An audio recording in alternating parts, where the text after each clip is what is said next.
Hello and welcome. In this video, we're going to be talking about combining transformations inside of our trigonometric functions, okay? So again, this is essentially what we've done before with our generalized functions, okay? We have a certain amount of order that we have to go through in regards to it, but we'll get into that in just a moment. The main thing that we want to do whenever we're doing this sort of stuff is that we want to keep track of the transformations that we're using. So the best way to do this is using standard form, okay? So standard form inside of the trig functions, okay, is to have it looking like that. And it's just easy for us to describe and understand the translations. There are multiple ways to be able to do it. I'm not saying that. Okay, it's just a systematic way to make sure that we're going to minimize our mistakes. The main thing to understand, okay, this F is some type of either sine, cos, or tan.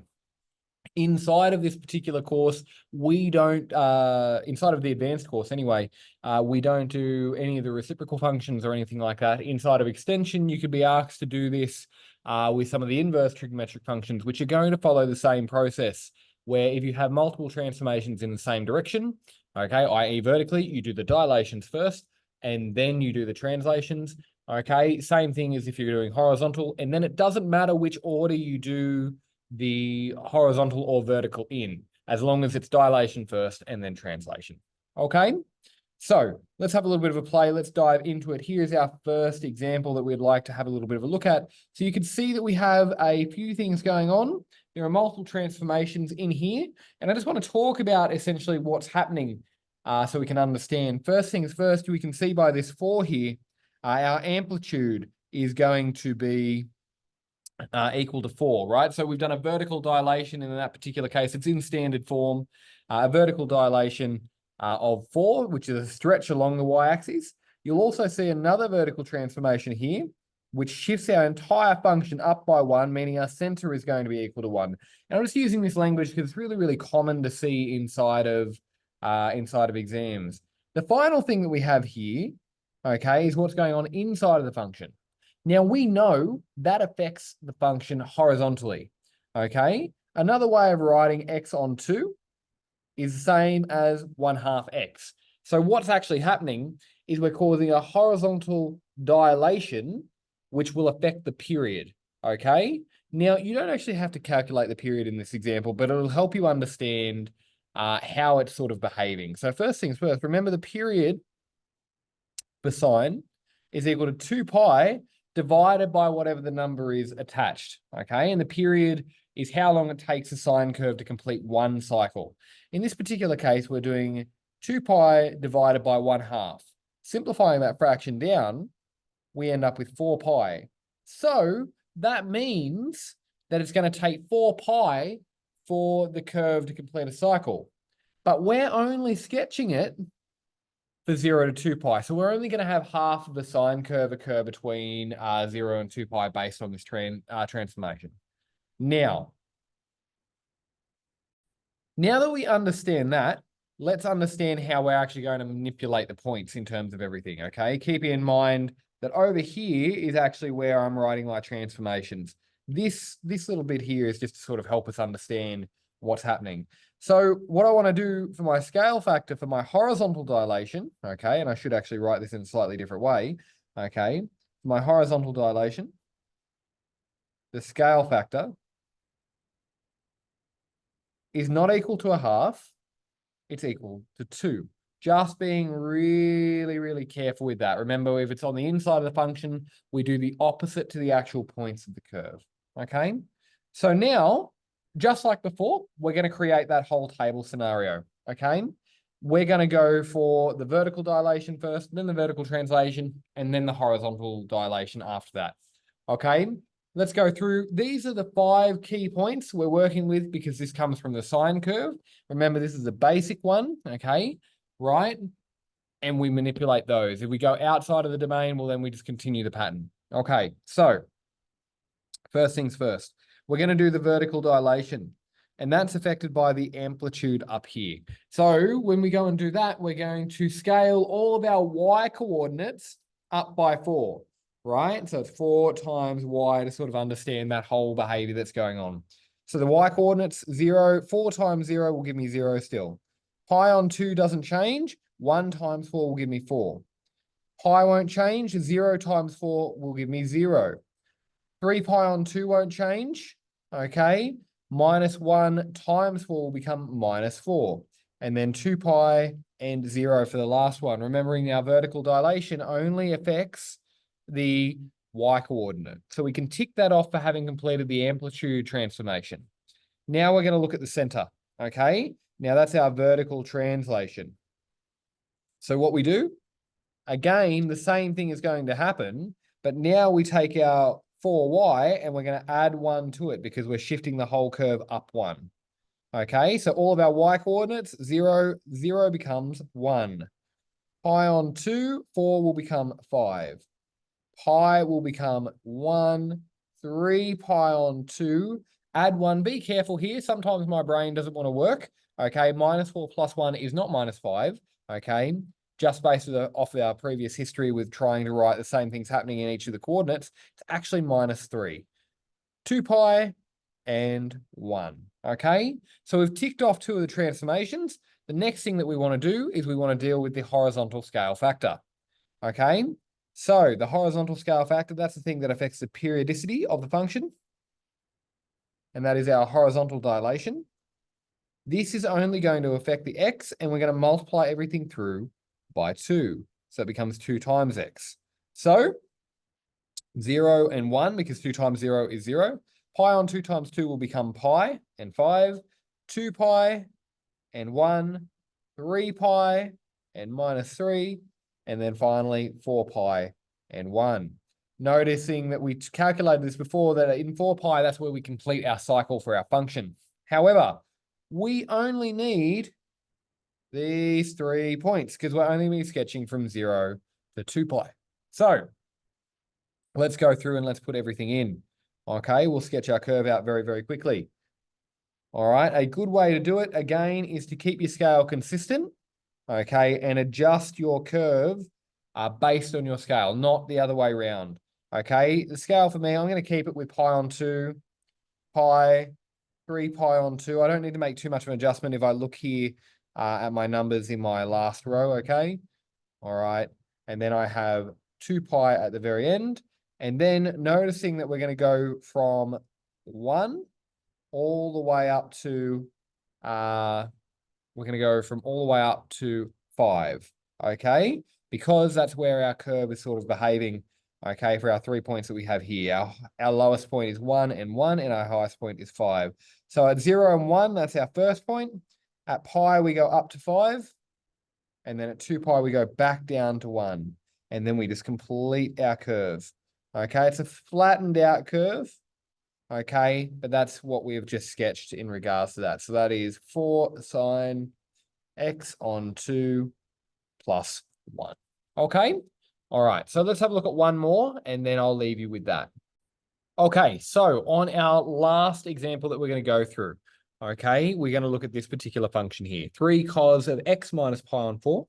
Okay, noticing here that we have 2 separate transformations. Okay, one is a vertical dilation that affects the amplitude of the function. Okay, and the other is the horizontal translation, or a phase shift, as we say with our trigonometric functions, and that affects how it moves horizontally along the axis. Now, because they are in both different directions, it doesn't matter the order that we do. Okay, I tend to just still stick with vertical first and then horizontal, but again, it really does not matter, okay? So let's do the vertical dilation first, okay? The vertical dilation comes from that 3, multiplying the entire function. So we're going to stretch all of our y coordinates 3 away from the axes. So 0 and 3, pi on 2 and 0, pi and -3, 3 pi on 2 and 0, and then 2 pi and 3. I should also note before we move on, this is going to be sketching for 0 to 2 pi, okay? All right, I shouldn't assume that, but in this particular case, this is what we'll be working with. So now that the vertical dilation is done, we're going to do the horizontal translation. Let me just fix that up, okay?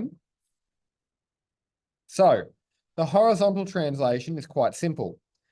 Same thing as what's happening before, okay?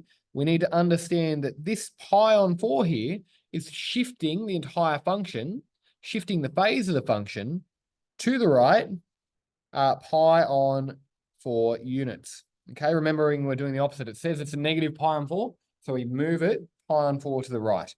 Okay, all right. So now we have pi on 4, 0 plus pi on 4 is pi on 4. Okay, pi on 2 plus pi on 4 is 3 pi on 4 and 0. Pi plus pi on 4 is 5 pi on 4 minus 3. 3 pi on 2 plus pi on 4 is 7 pi on 4. And you might be noticing a little bit of a pattern happening in each of these steps. This is 1 pi on 4, then 3, and then 5, and then 7. So you can actually make a prediction without too much work of what's going to go on. The next one has to be 9 pi on 4, but if you want to make sure, you can always check it on a calculator. Okay? All right. Now, something to know. Okay? We actually don't have the values for the end point of the domain. So we need to go and find those. We need to find what's happening at 0 and what's happening at 2 pi.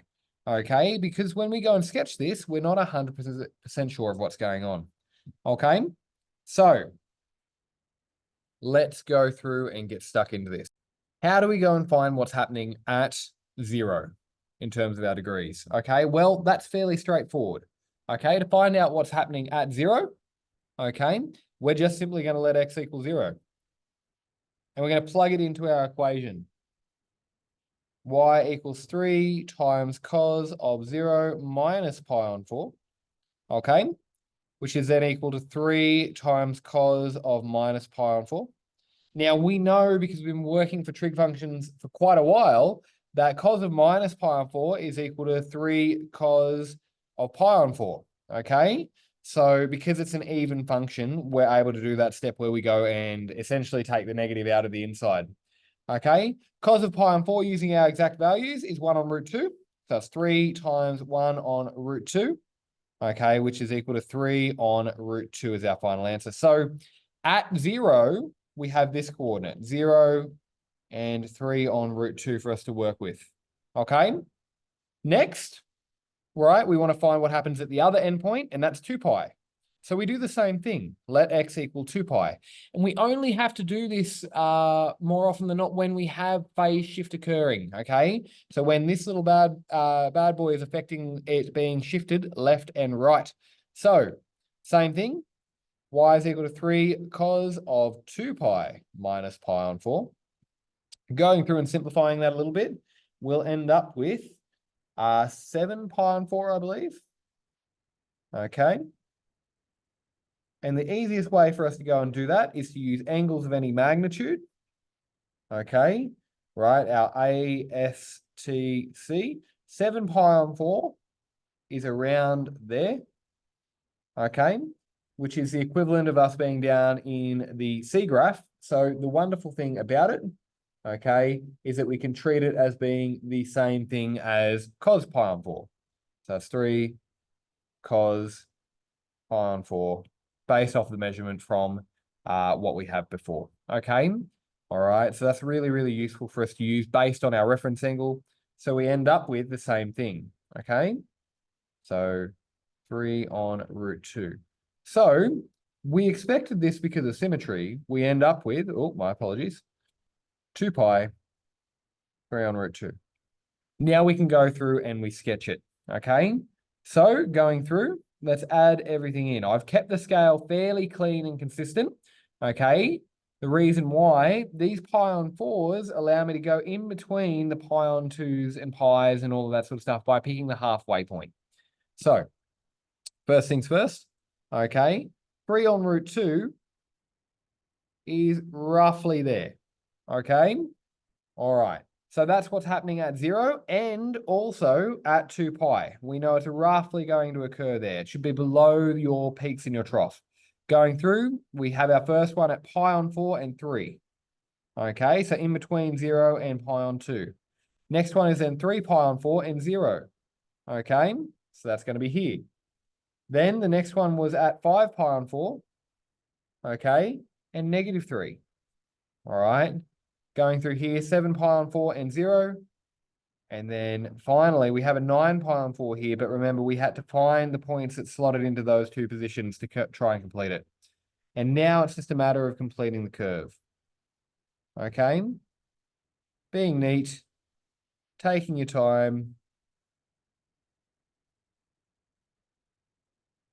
Okay. It's always good to put in the last little point. Okay.